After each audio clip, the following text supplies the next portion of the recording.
Hello, everyone, and welcome to Kilowatta podcast about electric vehicles, renewable energy, autonomous driving, and much, much more. My name is Bodine. I am your host, and I am at CES. What a wonderful time to be alive. Being at CES is an interesting experience. You're making a lot of really great connections. You're talking to a lot of really cool people. You're walking a lot. You're getting lost a lot. But before we get into the CES stuff, I do want to let you know that we have a new Patreon supporter, and that is Lynn. So thank you, Lynn, for going to patreon.com/kilowatt, or if you got there with supportkilowatt.com and signing up and becoming a patron. I really appreciate that. Lynn, as far as I know, Lynn might be the only person who's ever filled out a welcome survey. Now, this may not be the case. Some of you may have filled this out. This is just, for me, this is the first one I can remember. And I'm going to say 100% of those who filled out their surveys as to why they decided to support the show was to get rid of the ads. So thank you very much, Lynn, for not only signing up and becoming a patron, but also filling out the survey. It was really cool. I didn't even know we had a survey. Like, again, I'm not saying that I didn't set that up. I do not remember doing it, but I think it's super cool that you filled it out and give us some feedback. It was really good. So thank you, Lynn. Welcome. If you need anything, please feel free to email me. It's Bodie, BODIE at 918digital.com. Now, today is Tuesday. As a matter of fact, as I'm recording this, it is 12:02 a.m. So today is Wednesday. I have been at CES for 2 days. I woke up at 5:30 in the morning on Monday and got on the plane, ready to go to work. I had my fancy pants podcaster clothes on and collared shirt and all that. Went to the airport and, totally ready to work on Monday. Totally ready to work. I arrived in Las Vegas. I came to the hotel, which I'm staying at Treasure Island, came to the hotel and dropped off my bag and immediately went to the Las Vegas Convention Center. There's only one problem. It wasn't open. That day, Monday, was not a day that I could just go in and look at the exhibits and talk to people. So I send Allison and Steve Sheridan a text, and I said, "Hey, I'm at the Las Vegas Convention Center," and I get a text back saying, "Oh, I didn't know there was anything going on there today," and that is because there's not. So I took a cab back I took a bus back to Treasure Island, hung out with Steve and Allison Sheridan, and I met a bunch of really cool podcast folks that are friends with Steve and Allison, and I could go through the people that I remember, but I'll probably forget. So Mac Geek Gab, Mac Voices, and I'm sure there's other ones. Again, I forget. I've been up for a very long time. My brain is very tired. But it's been really nice to chat with other creators and kind of get some, just kind of share tips and stuff like that. So that's been a nice experience. But anyway, my room wasn't ready yet, so Allison and Steve let me hang out with them in their room. So they showed me all the things that they saw the previous day at I think it's called Insights, which was some cool stuff. And I would encourage you to go to Allison's podcast, Nosilicast, and stay tuned because they're going to be doling out those interviews slowly. But Allison and Steve are collecting interviews at a crazy rate. Like at this point, I think I have 10, maybe 11, and Alice and Steve have like 40. It's crazy. Now I will say, I'm trying to concentrate more on, the EV renewable energy space, and they're a little bit more open to different technologies. But even then, I've got some interviews from like microphone makers and stuff like that for the other podcasts Beyond the Post. So anyway, they just have a breakneck speed that they're doing this stuff at. But anyway, on Monday night, I went to PepCom and I got some really good interviews for you there. And I have to go through and kind of organize and categorize them And I had a notebook where I was keeping track of all the interviews that I did with all the people that I talked to. And unfortunately, I think I left the notebook on a bus. So that's a real unfortunate problem because I had a lot of good notes in there. But I will at least listen back to the clips, and I will fill in the holes as best as I can. So PepCom was really cool. Got home about midnight on Monday night, and then woke up on Tuesday. Went down to the Las Vegas Convention Center. We were able to spend a little bit of time looking at some of the exhibits, and then we sat and did the Daily Tech News Show, which was a lot of fun. It's Daily Tech News Show, episode 4930. I'll put a link in the show notes, and we just kind of talked about the cool stuff that we saw there. Um, and then my co-host after that, my co-host Rob and I, Rob Dunwood, we ran around the convention and just kind of talked to people for our show. And then, I made some contacts with the Scout Motors folks. I'm hoping to go in tomorrow morning and talk to them. Aptera is there, so I'm going to talk to them as well. I did get an interview with one of the founders of Lightship, which is a EV RV, but it's a trailer. They're doing something really cool. I talk a little bit about that on the Daily Tech News Show, and I got an interview with Pivotal, which is a electric vertical takeoff and landing craft. It's like a single person drone, basically. And I interviewed the first Pivotal customer, and when I tell you the amount of joy this man gets from flying his VTOL, like you can just see it radiating off of him when he talks about the experience of flying this. So we have that interview and a bunch of others. But yeah, tomorrow morning I'm waking up and I'm getting to the convention center at around 9 a.m. And I am just going to go whole hog on interviews until about 1:30 or 2, and then I got to come back and get ready to for my flight back to Phoenix. So I actually did try to extend my stay. My wife was okay with this, which was cool. But I did try to extend my stay. Unfortunately, I'd have to book for 3 days in a row. So that'd been like another $900, and I'd only stay for 1 day. So it was not a thing that I was willing to do for that. But next year, I think I'll do something similar. Well, I'll come in on a Monday, but instead of leaving on a Wednesday, I'll leave it on like a Thursday morning. That way I can get to a few more things. And there's some people here that I would like to see that I really haven't even had time to chat with them. All right, so we have some EV news here.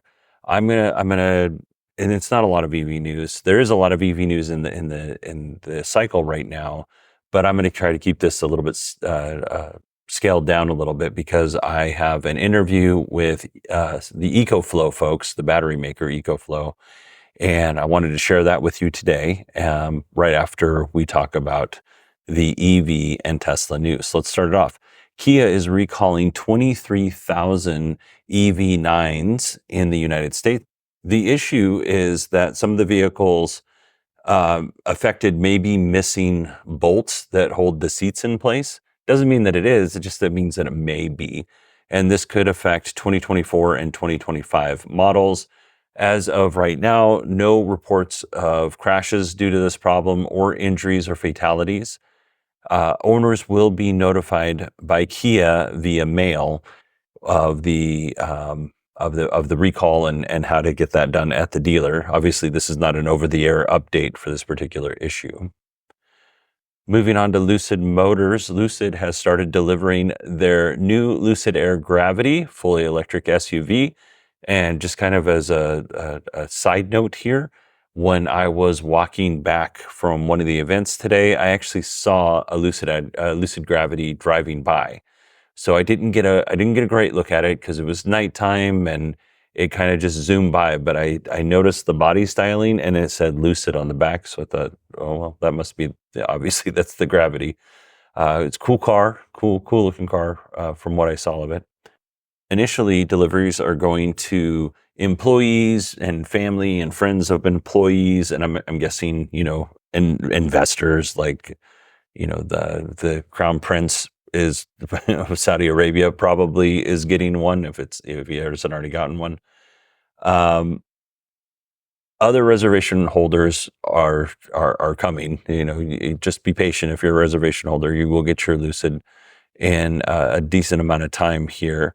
Peter Rawlinson keeps saying that the Gravity is going to be a bigger seller than the sedan, and that's probably true because the SUV is a more popular vehicle category.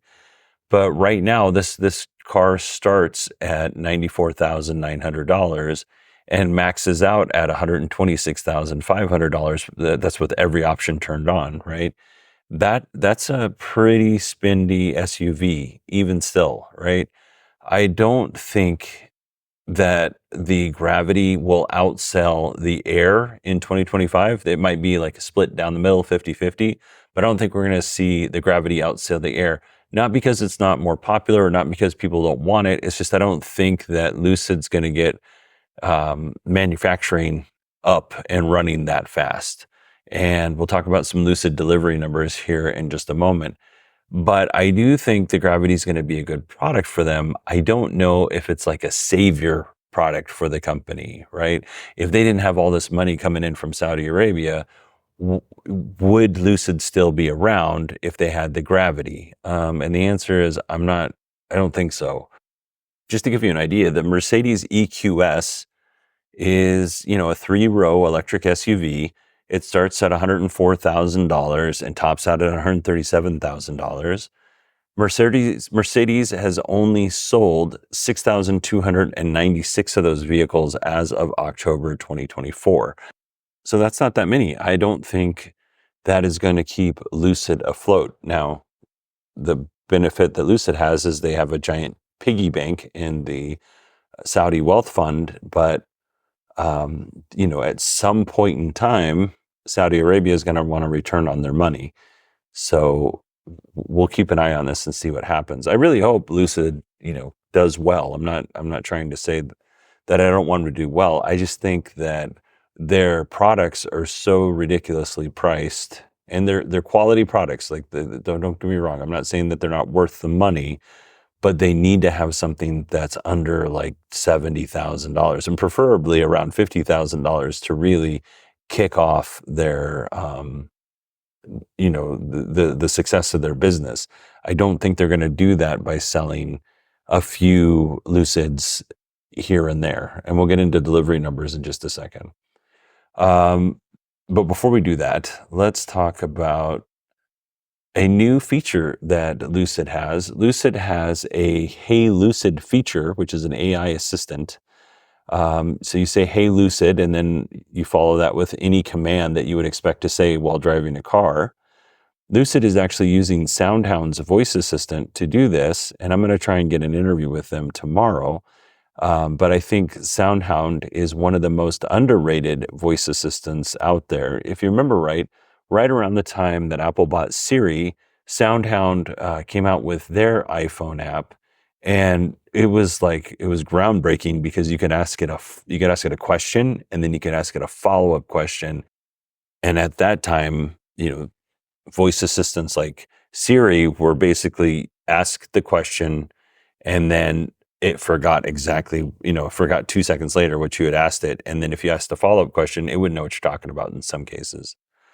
So I think what SoundHound is doing is pretty cool. So I will try and get an interview with them tomorrow. All right, let's get to Lucid's production and delivery numbers for 2024. This isn't for any particular quarter. This is for the entire year of 2024. Lucid produced 9,029 Lucid Airs and delivered 10,241 Lucid Airs. So let me repeat that. This is for the entire year. They produced 9,029 and delivered 10,241. To give some contrast to that, Rivian's Q4 2024 numbers, just Q4, not the entire year, just the Q4, they produced 12,727 EVs, and that includes the delivery vans and the R1S and the R1T, and they delivered 14,183. So in one quarter, Rivian's numbers were better than Lucid's numbers for the entire year. This is kind of where the problem is. In 2024, Rivian produced 49,476 EVs, and they delivered 51,679 total, which is a record year for Rivian. And congratulations to the Rivian team for that. That's amazing. Now, let's talk about some legacy automakers here, because GM had a record 2024 in terms of EV sales as well. They sold 114,434 electric vehicles in 2024. So the Chevy Equinox topped that list at 28,847. Just kind of as a point of reference, 2/3 of those vehicles were sold in the last 3 months of 2024. So the Equinox really came up from behind at the end to take the lead. Now the Cadillac Lyriq, they sold 28,402 of those, so almost as many Equinoxes, and the Cadillac Lyriq is obviously a more expensive vehicle. And 8,000 of those, so, around 1/3 of those, or roughly, were sold in the fourth quarter. And I was thinking about this, and I want to know what you think. Do you think that the boost in sales in the fourth quarter had anything to do with the $7,500 federal tax credit here in the United States possibly going away? Like that somebody's out shopping for a vehicle and they're like, well, you know what, if I buy it now, versus if I wait 3 months, I know I'm going to get the tax credit now. If I wait 3 months, I might not get the tax credit, so I'm just going to pull the trigger. So do you think that that's going on in this case? I'm not sure one way or the other, but I do think there's some validity to that kind of thinking.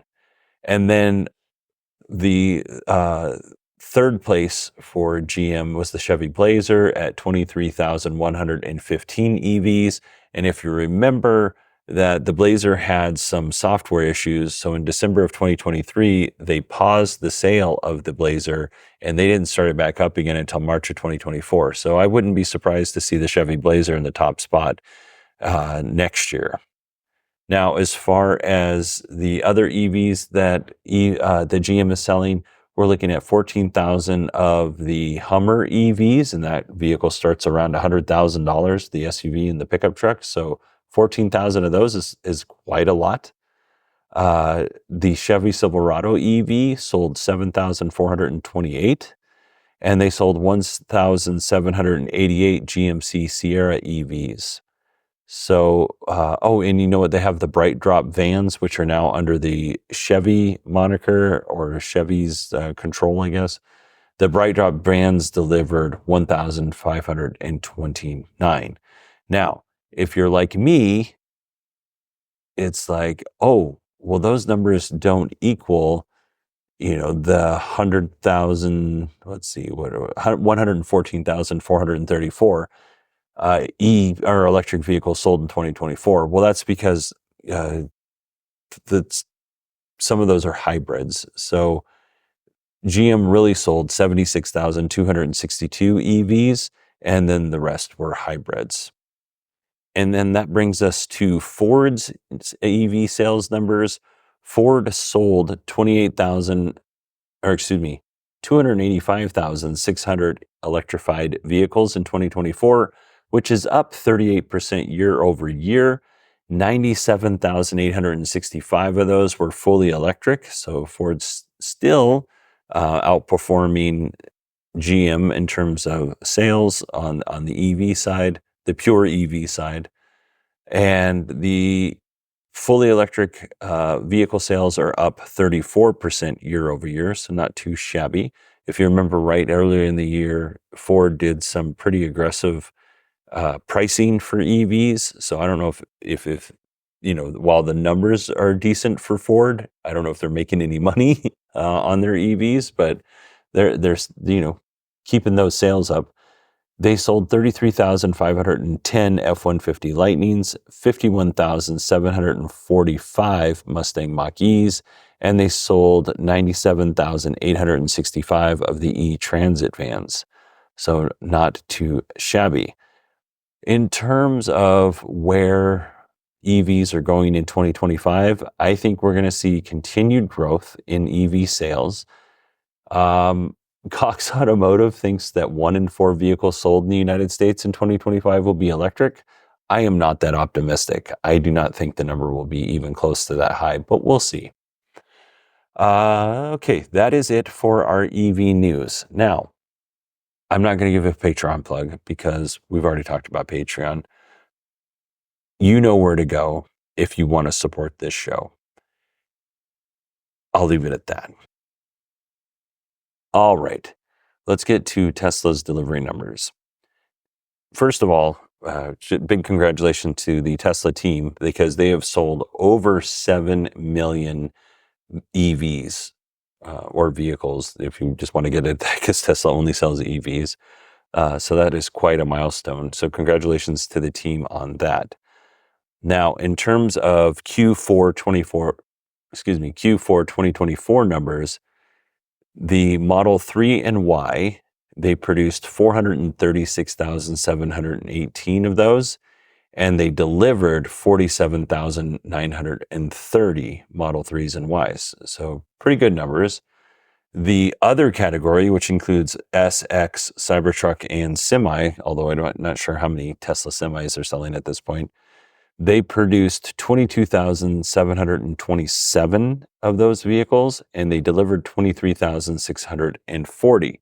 Now that gives us a grand total of 459,444 vehicles produced and 495,570 delivered for Q4, not for the year, for Q4 2024, which these numbers seem impressive, but they also fell below what Tesla gave the, Wall Street for their guidance.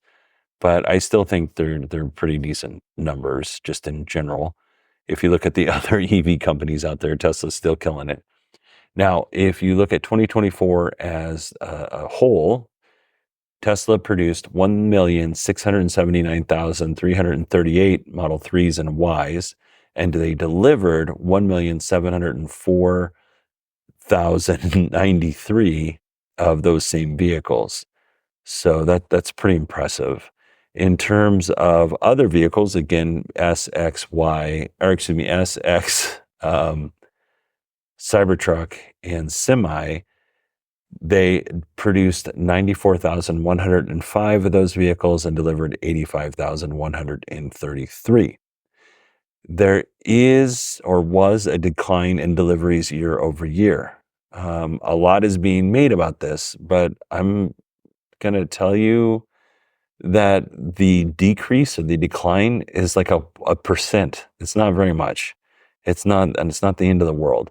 Like in 2023, Tesla delivered 1,808,581 EVs, and they delivered, in 2024, 1,789,225. Those numbers aren't super far away from each other. Again, I do think there are reasons why Tesla's vehicle sales and deliveries would decline. One of those reasons would be because their model line is starting to look a little long in the tooth. They refreshed the Model 3, but the Model S, X, and Y are still, they still look nice. They don't look bad, but they're looking a little old. I'll be honest. So we're going to get a Model Y refresh soon. If rumors are to be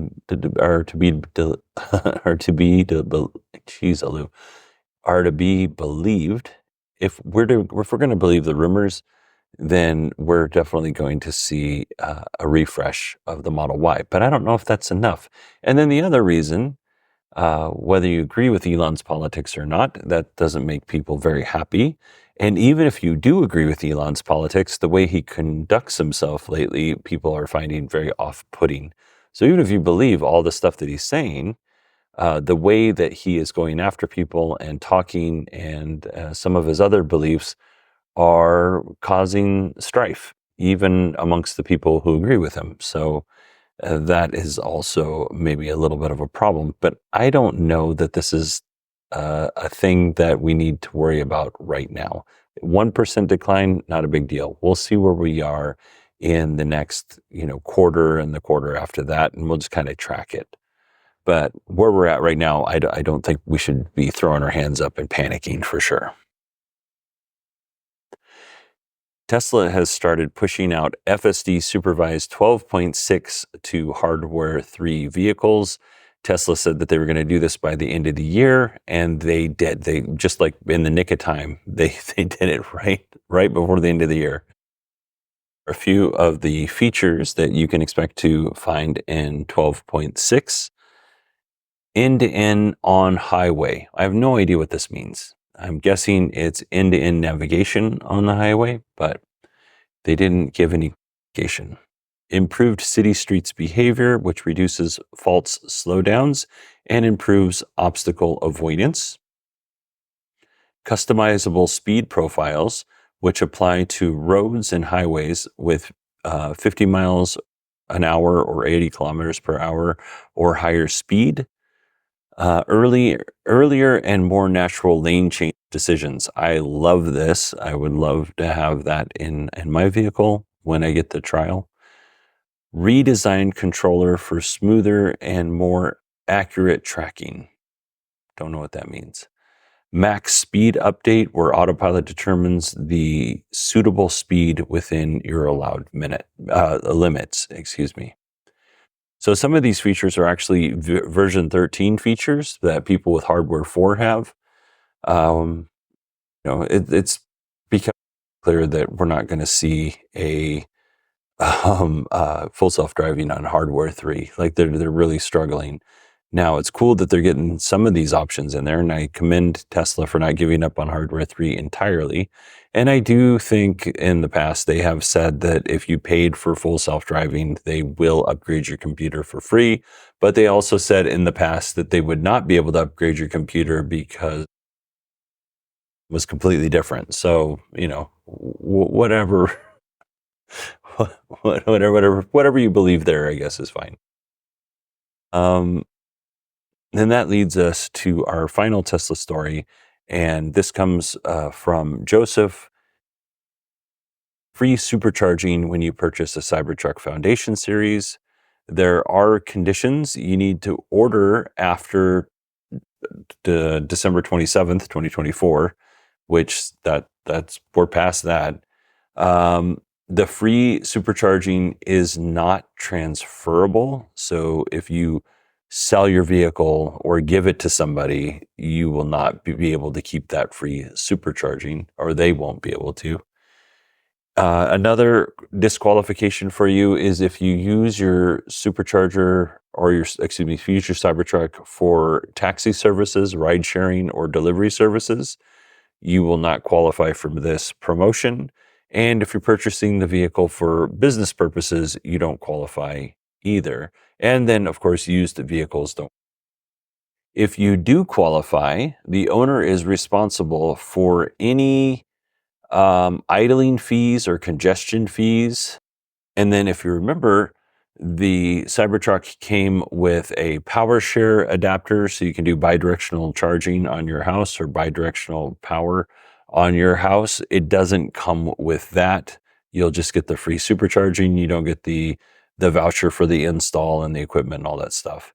And then Tesla reserves the right to remove you from the free supercharging for any if charging becomes excessive or you have unpaid fees, they'll remove you from the system, from the promotion.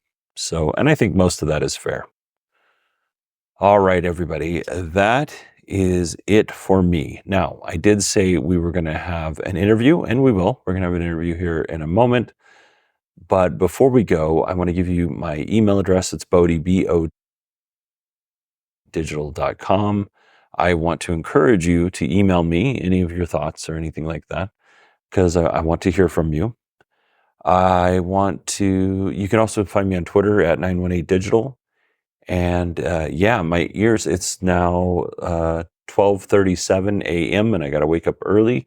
My ears are my brain is melting out of my ears. So I'm going to play the clip, and then we're going to play music, and then we're all going to go to bed. So I hope you all having a wonderful week. Thank you all so much for being supportive while I was sick.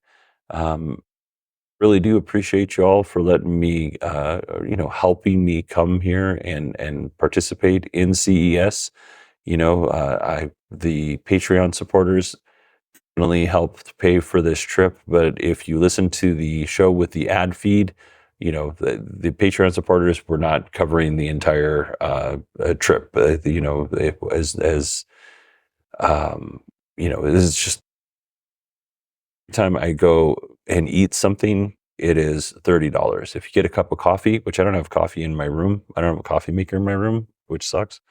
But it's $5 for a cup of coffee here. It is not cheap to come and participate in CES. So thank you to everybody, the Patreon supporters, as well as the folks who are listening to the ad feed, because that is what's paying for me to be here.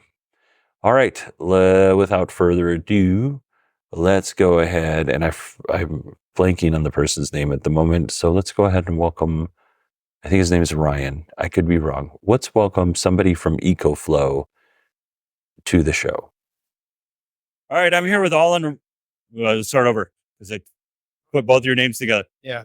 I'm here with Ryan Oliver of EcoFlow. Ryan, how are you doing? Good. How are you doing? I'm good. Are you surviving CES? We are surviving CS and thriving. Okay, good. It's only Tuesday. It is only Tuesday. All right. So, Ryan, I wanted to just kind of go over some of the products that you have. I'm seeing the EcoFlow River, and then you have the Delta. Let's kind of, and then we got some other smaller devices like MagSafe batteries for your phone. Yeah. Why don't we start small and go up to the top? G2. G2? Yeah. What's that? So as a MagSafe is an Apple standard specifically. Oh, I see. G2 is a universal standard. Yes. So yes, new for this year, actually. So new for late 2024, going into this year. As you're looking at our G2 chargers. Also, they have built-in USB-C. Right now we have out the 5,000 milliamp and the 10,000 milliamp batteries. Nice thing about these is these are real milliamps. So, it's a reputable company providing you the actual milliamps that you pay for. In terms of the wattage, it's still 30 watts on the small guy, and on the 10,000 milliamp, 65 watts. That's both in and out. So you're going to be able to maximize, if you're using a high draw device, laptops, or a powerful Android phone, it's going to be able to fully maximize the input on that phone or device. Yeah, that's great. I would guess like handheld game devices would be good for that as well. Yeah, exactly. Okay, and then let's move up to the River 3 Plus. Yeah, so going up in the River 3 Plus, I mean, this is a perfect size unit for like light backup. It's a great UPS unit. I have one of these running in my house. It's backing up my Wi-Fi network, my fiber modem. UPS, so it's going to click on immediately as soon as there's a power outage. But it's also a great size device for, camping, outdoor activities. Just making sure that you have those lights and other things you want to do, music going while you're camping or tailgating. And does this one, because one of the things that I like about in this product category is you can get a backup battery for your backup battery. Does the River 3 Plus have something like that? Yeah, all of our batteries are expandable now. So you can add an extra battery on that and double the lifespan on it. And I should go back. What does that cost? In terms of price, I have to look that up. Actually, I think it's about. We'll get you a price on it. Okay. They change all the time, right? Sounds good. And then for those who want a little bit more power, you have the Delta. Was it the Delta Plus? Yeah. So you have the Delta Pro. You have the Delta 3 Plus. Delta 3 Plus is about 1 kilowatt hour backup. So yes, that's going to give you about 4 times more power versus the River 3 Plus. Good size. The nice thing about what I like about it's a good size weight, like it's about 25 pounds. So it's going to give you, it's still relatively portable, but also provide plenty of backup power. Other nice thing about it is it's our smallest battery that has an 800 watt output. Why that's important is that means anything that you can plug into your home outlet is going to be able to be charged with this battery. That is sweet. So margaritas while camping. Induction stoves, anything, hair dryers, whatever you want to do out in the field. That's perfect. And then when I was talking in the South Hall with one of the representatives, She was talking about that'd be good for content creators, people who work in the trades who need power. And it's expandable to one extra battery, right? Yeah, the Delta 3 Plus, you can add another battery to it. Okay, and then we're moving up the line, and we have this bad chicken on the edge here, which looks like it's for a whole home battery. Yeah, and 4 times the size in terms of the capacity. Delta 3 Plus, you have Delta Pro 3. That does get more into the whole home backup. That's expandable. You can add 15 of those together to give you, potentially weeks of critical backup on your devices. And this is it's not only whole home battery, but if you want to take it and it's still portable. So if you have a serious camping trip, you want to bring it with the RV. If you have a serious tailgate, it's a great thing that it doesn't have to just stay at the house. It's something you can take with you. All right. Is there anything else, Ryan, that I should have asked you about that we're not seeing here at Showstoppers? Well, it is here. It's not on the table right now, but we do have our EcoFlow solar hat. Yeah. Yeah. Tell me about the solar hat. So the solar hat, if you're on the go, if you're hiking or at the beach, it protects you from the sun, but you can hook up a phone to it and get 12 watts out. So charge an iPhone in a couple hours using the power of the sun. And then I would describe this hat as a cross between like a witch's hat and a sun hat. How would you describe it? That might be about accurate, but I will go with more of a sun hat. It's a traditional kind of sun hat shape. I would honestly, with the popularity of Wicked right now, I would lean into the Wicked. Yeah. Hat. Well, it is black, so yeah. But a lot of our products are black, so that's kind of the theme. No, it's a cool hat. All right, Ryan, how would people find EcoFlow and where would they go to buy one? Yeah, ecoflow.com. And we're available, depending on what the product is, we're available at a lot of retailers, anywhere from Home Depot, Costco, Amazon. Excellent. Thank you very much, Ryan. Sure. Thanks, buddy.